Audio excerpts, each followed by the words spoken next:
Is the U.S. housing market headed for a crash? We're in a housing bubble. Mortgage rates blow past 7% for the first time in 2 decades. Home sales plunge.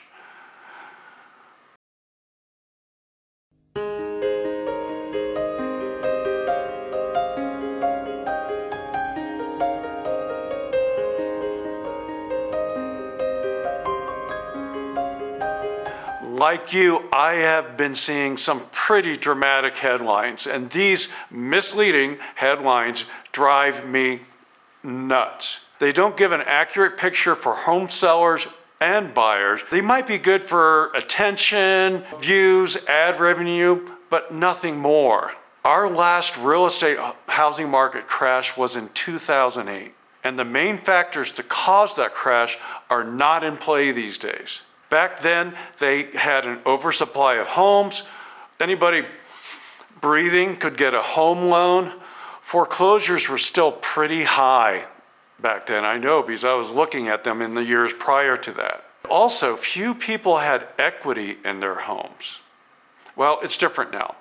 There is not an oversupply of homes for sale.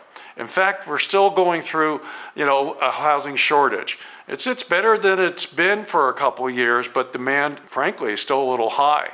Second item is lending standards are tighter today. In 2008, lenders would hand out a loan to just about anyone. They didn't care about their credit or how much money was in their bank account. The lending standards today are tighter due to the lessons we learned and new regulations enacted after that last crisis. Another factor is we have record home equity levels and they provide security. Homeowners have benefited from rising home prices for the last several years and quite frankly every year for the last 10 plus. And that provides record levels of home equity and then that creates financial security for millions of people. And another factor is Colorado's unique. Our economy is more diverse than it's ever been. And well, people are still moving here. That creates that homeowners in many ways are also investors. You don't have to be a savvy investor to grow wealth in real estate. You just need time and the long game is best. Home prices have always been going up. Fact. Median closed home prices are still up by 4.1%, about a $22,000 increase over what they were just a year ago. And that's even with the softening we've been going through. Now, go back just 4 years ago. The last month's median price was $180,000 more over what the prices were back in November of 2018. If you look further to less than 10 years ago, home prices were less than half what they are now. This can seem depressing or awesome, depending on whether or not you own a home. My point is to remind you that prices have always gone up. Always. Want to buy a home in the Denver area for $13,800? Go back to April 1960 and you'll have plenty to choose from. Let's get back to more recent trends. The rock and roll in this chart is formed by normal seasonal trends. Notice how it dips each and every winter. And I'm going to talk about that in a little bit. But overall, prices still keep going up. Heck, you could draw a straight line through the peaks and valleys until the year that COVID hit. That's when there was a few month dip after February 2020, and then prices rose way up until April of this year. An important factor that affected prices and demand was that just in 2021 alone, investors and iBuyers purchased 24% of the homes sold. Just think what those corporate buyers were doing as being your competition. I think you get the picture. They had been doing it for years. But 2021 was an especially big one for them and, well, an especially bad one for just normal buyers. And so now we're in a downward trend.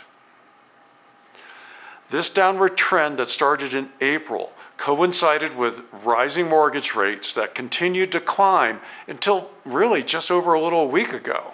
We'll go over more of that in just a little bit. but it also coincided with investors and iBuyers backing out of their buying frenzy. Thankfully, many have quit altogether, with some going belly up. Since April, we have seen increasing home inventory, lessening demand, and softening prices. This brings us to where we are now. We have a combination of the market changes that I've been talking about, but also remember that chart of home prices that dipped every winter? Well, guess what?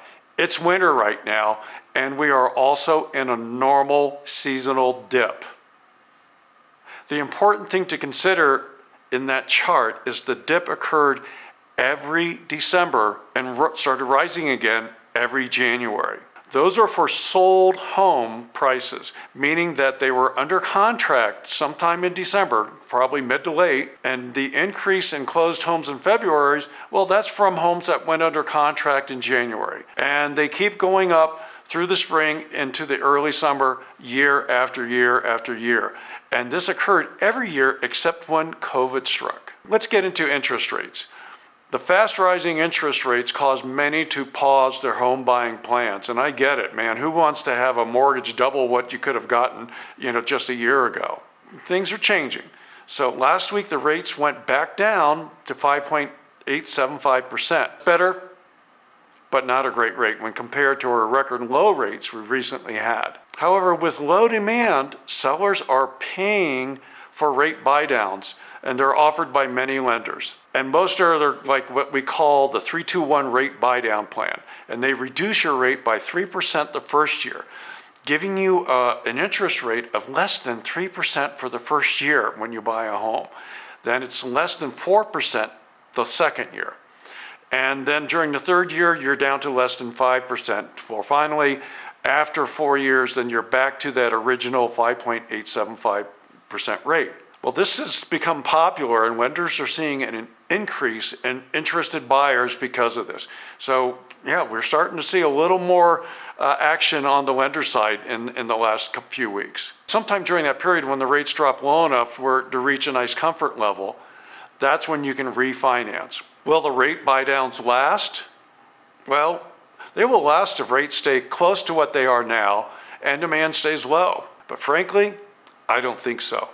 This program and the normal annual rise in demand that starts now, remember the charts, will lead to an increase in home sales. Prices may not soften further, and sellers willing to pay for the buydown program, they may start to diminish. Now, I don't see a buying frenzy like we've seen for several years, but I feel that demand will still continue here in Colorado.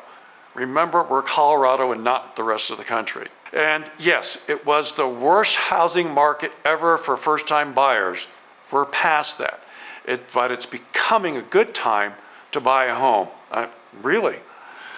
And by the way, if you're worried about selling a home you bought 2 years ago, well, you'll still come out ahead. It's worth more than what you paid for it.